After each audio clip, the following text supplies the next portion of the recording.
Hello, everyone, and welcome to another Friday Business Intelligence tip. Today, we're going to be talking about how to copy a Cube database from one server to another or within a server to a new database, just copying an existing database. Now, there's many different ways to do this in analysis services, and I'm going to go through the method that I find is the easiest and most portable to do that. So I'm going to hop on over to my other screen here. We'll bring up SQL Management Studio.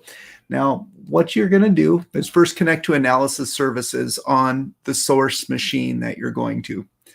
And once I connect in there, I'll see all my different analysis services Cube database. Now, the first inclination of people to make a copy of a database is to right click on it and they see this backup and restore. You can do that. But in most cases, that's really overkill than what you need. Excuse me. So what I instead prefer to do is to right-click on the database and say, I want to script that database as a create to, and then usually I do clipboard.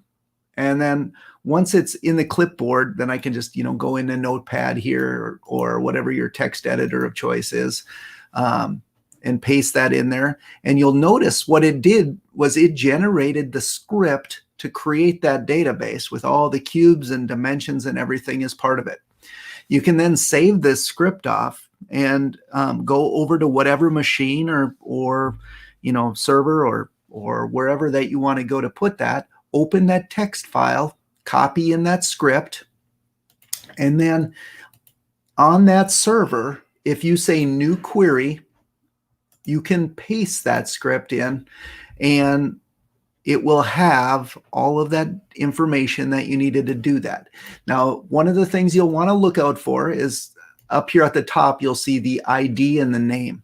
Because I'm going to run this on the same machine that I'm on, I already have a Lawson DW, which is this ID is an internal ID in analysis services to what it's called. And then the name is what you're seeing here. I usually change them to be one and the same. So let's say I wanted to call this dev. I could say Lawson DW dev or the ID and the name. And then if I execute this script, it's going to execute the query, and then you can watch and it'll say run complete here.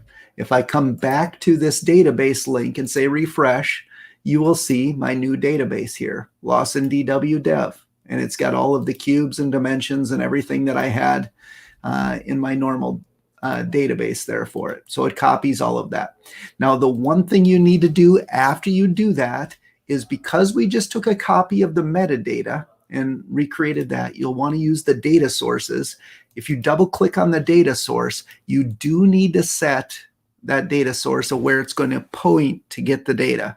So in my case, I just want to point to the same spot. But what it doesn't do is copy the password. So even though you've scripted the database, it doesn't move the password. So you'll need to make sure that if you do have a hard-coded connection, you do that, make sure it works, say okay.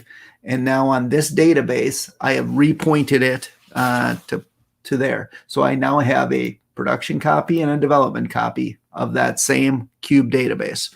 So it's really as simple as that.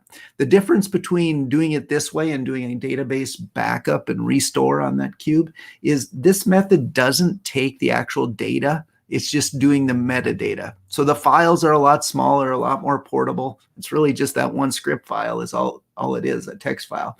So what that also means is for you to actually get the data into this Cube and make it browsable, you will have to process it so that it reads the data and builds the Cube data that way.